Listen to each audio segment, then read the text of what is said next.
Olá, turma! Eu sou a professora Priscila, leciono Economia e Administração e o tema da nossa aula de hoje é armadilhas psicológicas.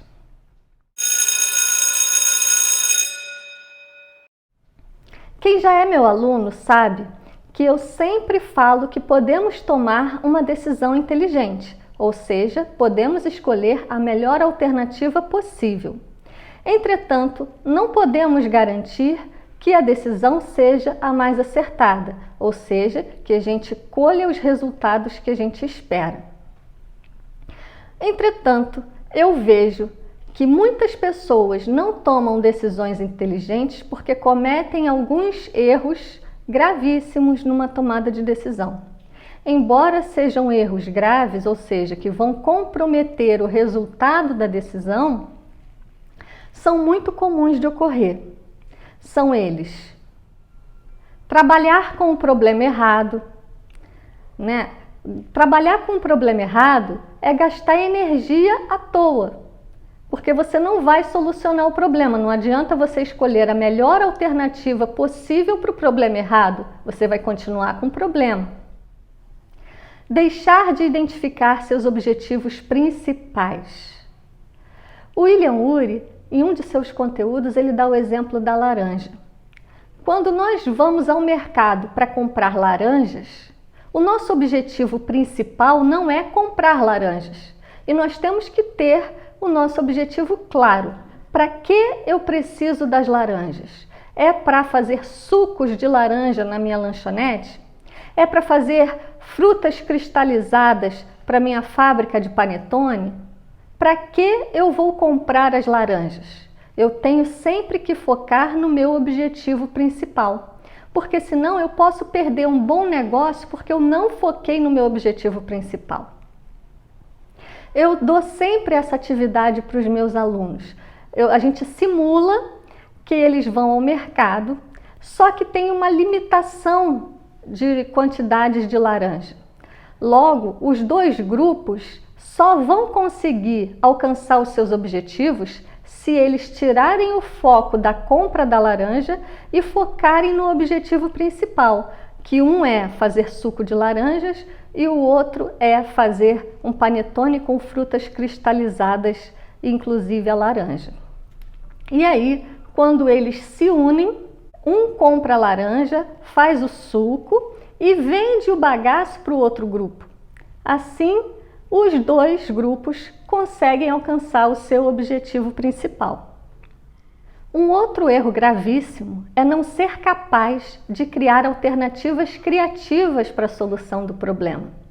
Eu já falei aqui em outros vídeos que isso é tão importante que a gente usa uma ferramenta chamada brainstorming, que é tempestade de ideias, onde o grupo vai dando várias ideias, boas ou bobas, mas nessa reunião de tempestade de ideias podem sair ideias criativas para solucionar o problema.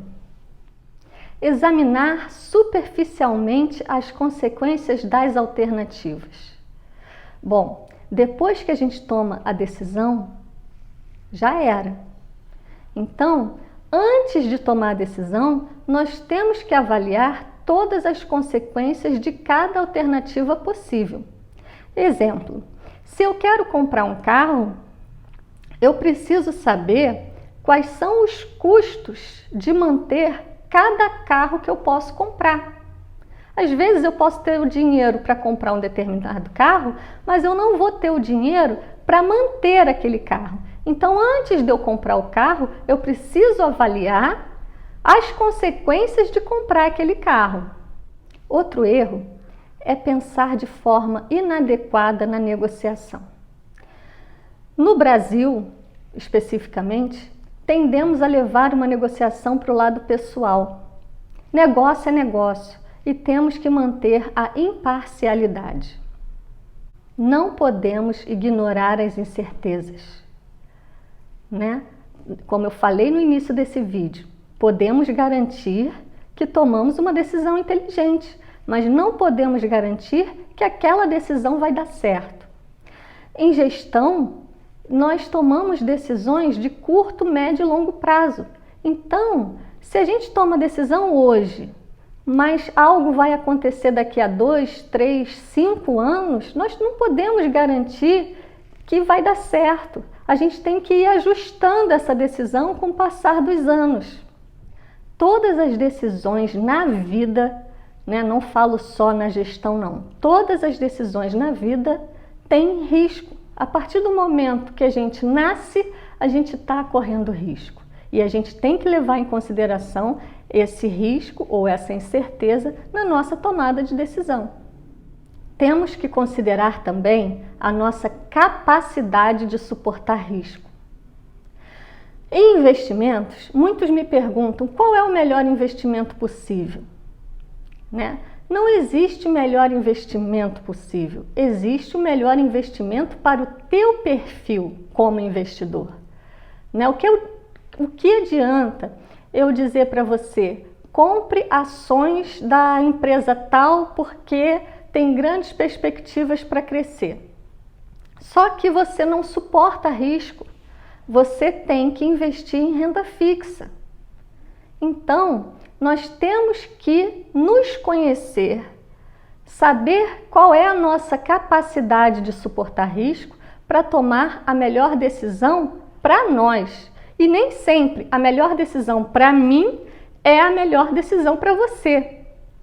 Temos perfis de riscos diferentes e temos que considerar isso na nossa decisão. E por último, mas não menos importante, é evitar o erro de não avaliar com antecedência as decisões interligadas e suas consequências. Como eu falei, em administração, nós tomamos decisões de curto, médio e longo prazo. E essas decisões de curto prazo, elas são degraus para a gente alcançar as decisões de médio prazo e, consequentemente, de longo prazo. Então, essas decisões são interligadas e nós precisamos, antes de colocá-las em prática, de estudar as suas consequências, a interligação, como ocorre o passo a passo dessa decisão. Bom, nós falamos de 8 erros graves que te impedem de tomar uma decisão inteligente. Entretanto, existe um outro grau, podemos dizer assim, de erros numa tomada de decisão e é mais profundo do que esses erros que eu citei agora. Porque são as chamadas armadilhas psicológicas que sabotam o nosso cérebro. Por isso que esses são mais difíceis de identificar.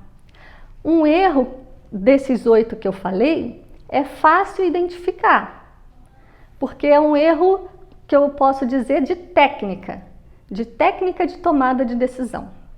Agora, o que vamos falar a partir de agora são armadilhas psíquicas, né, que podem sabotar a nossa mente e a gente não perceber. A primeira armadilha que vamos falar é a armadilha da âncora. Na armadilha da âncora, a gente se apega muito à primeira informação. Por exemplo, eu quero saber, ter uma ideia de quanto eu vou vender no mês de maio. E aí o que eu faço? Eu pego quanto foi vendido no mês de maio do ano anterior. Séries históricas formam muitas armadilhas da âncora. Por quê? Porque a gente se apega muito a quanto foi vendido no mês de maio do ano anterior para se preparar para o mês de maio desse ano. Só que existem várias variáveis que podem ter acontecido no mês de maio do ano anterior e que não estão acontecendo no mês de maio desse ano. E a gente precisa levar em conta isso. É claro que devemos ver a história, né, o passado, para tomar a decisão presente. Mas a gente não pode se ancorar nesse dado. A gente tem que ver todos os outros dados atuais e, nesse conjunto, tomar a decisão. Por exemplo, nós vendemos 10 mil reais em blusas brancas no mês de maio de 2019. Mas, infelizmente, nesse mês de maio de 2020, nós estamos tendo uma pandemia e isso está diminuindo a demanda por camisas brancas no mês de maio.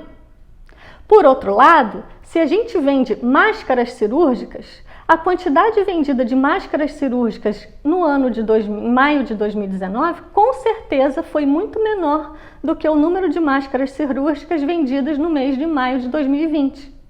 Então, a gente não pode se ancorar apenas nos dados históricos para tomar a decisão presente. É claro que a gente deve considerá-los, mas a gente não pode focar demasiadamente nessa primeira informação. A armadilha do status quo é aquela armadilha que você mantém o que já vem sendo feito. Uma pesquisa que eu li, a empresa ofereceu 2 tipos de presente para os seus funcionários. Um grupo ganhou uma agenda e o outro grupo ganhou uma caneca personalizada. E depois da doação, a empresa comunicou aos funcionários que eles poderiam trocar entre si caso quisessem. O resultado foi que em cada 10 funcionários, 1 foi em busca da troca, onde comprova que a gente tem uma grande tendência de manter o status quo. A gente nem sempre está satisfeito com aquela opção, mas a gente vai mantendo aquela opção por comodismo.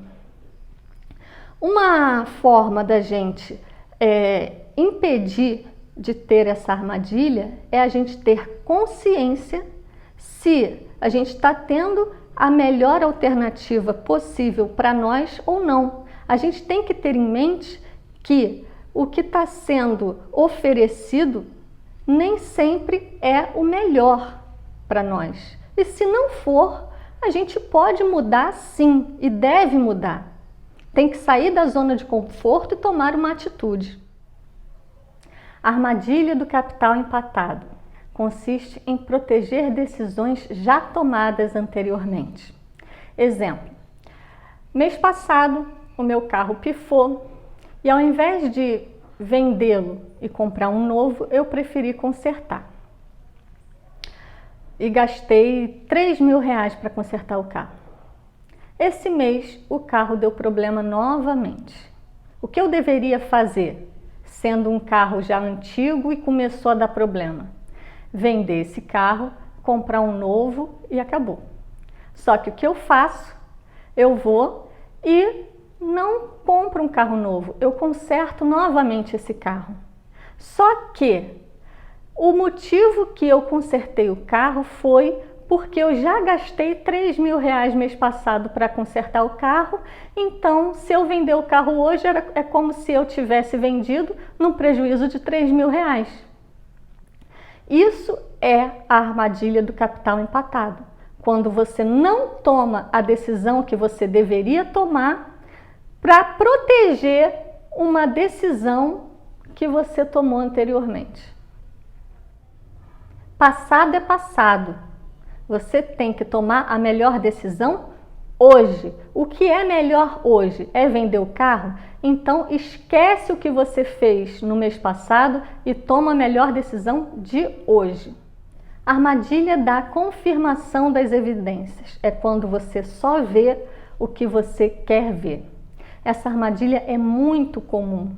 Às vezes a gente está com muita vontade de realizar uma determinada coisa e a gente não consegue analisar os prós e contras friamente daquela decisão. Exemplo: você quer abrir uma academia de ginástica, mas como você sabe que toda decisão envolve riscos, você decide perguntar a outras pessoas o que elas acham dessa decisão. Aí você vai e procura um outro administrador amigo seu que é super maromba, adora uma academia, é rato de academia, todo musculoso, todo forte. Aí você vai e pergunta: João, O que você acha de eu abrir uma academia de ginástica? O que o João vai falar? Ótima ideia! Eu vou ser o seu primeiro cliente. Vai bombar, vai ser ótimo, vai dar certo. Ele também não analisa friamente qual é a melhor decisão. Mas por que você perguntou ao João se você já sabia que o João ia achar ótimo você abrir uma academia de ginástica? Porque você caiu na armadilha da confirmação das evidências.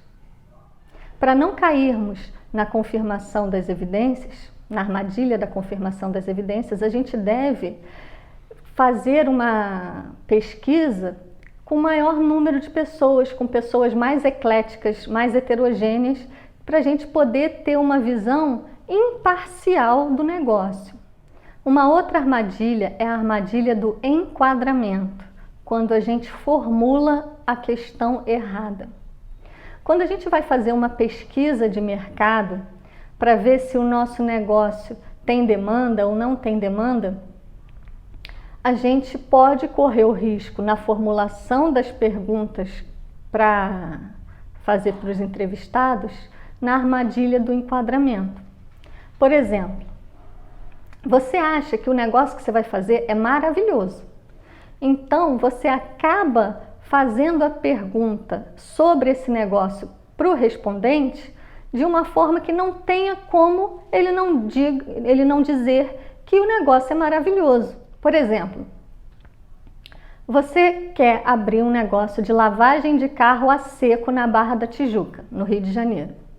E você acha que é um excelente negócio, porque na Barra todo mundo tem carro, né? Então tem demanda. O seu negócio é ecologicamente correto, porque gasta apenas um copo d'água para lavar todo o carro. E além disso, você oferece serviços que ajudam a conservar o brilho e a pintura do automóvel. Então só tem vantagens. Só que é muito mais caro do que a lavagem tradicional que o motorista faz no posto de gasolina quando vai abastecer. Mas você, tão empolgado e motivado para abrir esse negócio, você pergunta na sua pesquisa de mercado da seguinte forma: você aceitaria deixar de lavar o carro no posto de gasolina para chamar um dos nossos funcionários para lavar o carro na sua garagem de forma ecologicamente correta e ainda ajudando a manter o brilho e a pintura do seu carro por um preço acessível? O que o respondente vai falar? Claro que eu aceito trocar. Só que nessa pergunta você não falou o quão mais caro ia ser lavar o carro a seco na comodidade da sua casa, né? Ao invés de lavar no posto de gasolina, que você já vai ter que ir no posto de gasolina para abastecer mesmo. Então você, quando for abastecer, você vai lá e lava por 1/3 do preço. Então, vão ter pessoas que vão preferir lavar a seco e outras não. O problema é que a forma como você está enquadrando a sua pergunta de pesquisa está tendendo o respondente a responder o que você quer. E aí você não vai ter um resultado fidedigno de qual vai ser o seu potencial cliente. O ideal é a gente sempre, quando for fazer essas pesquisas de mercado, a gente fazer um teste piloto que a gente diz, que é uma entrevista com alguém e a gente pede um feedback dessa entrevista para a pessoa. E por último, a armadilha da memória, quando a gente se atém a fatos marcantes nas nossas vidas.